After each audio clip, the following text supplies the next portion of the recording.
The young and exhausted scholar sat in his old professor's study, watching the ember in the professor's pipe glow and fade. With each puff, the old man reminded him, the flame will only last if you tend to it. Neglect it for too long, and it will die.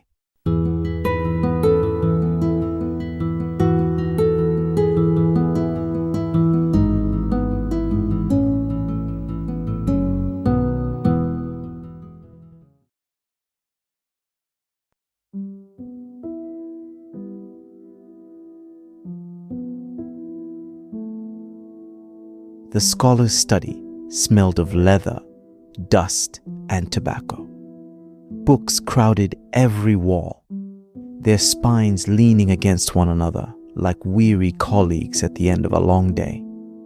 A lamp on the desk cast a warm circle of light, leaving the rest of the room in a kind of shadowed twilight.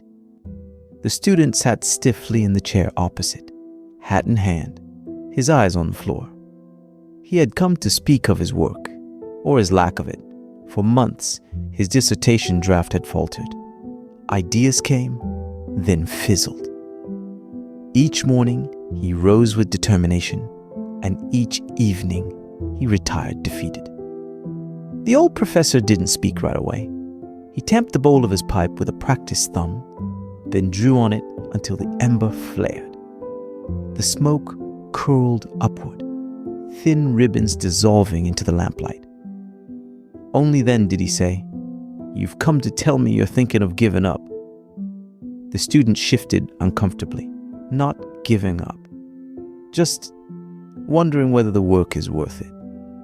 The professor nodded, as though he had been expecting the words.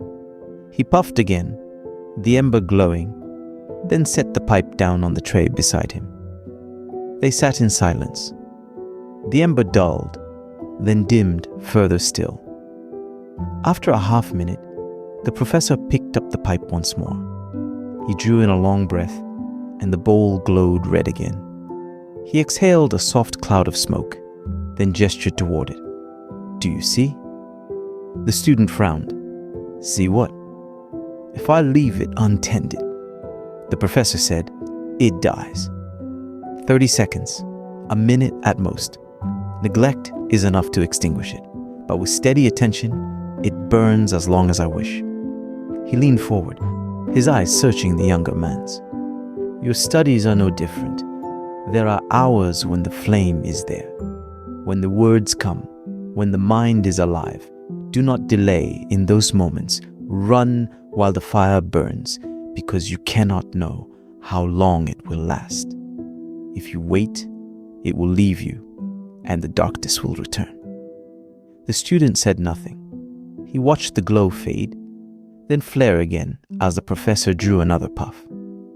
The old man leaned back, his gaze lost somewhere in the drifting smoke.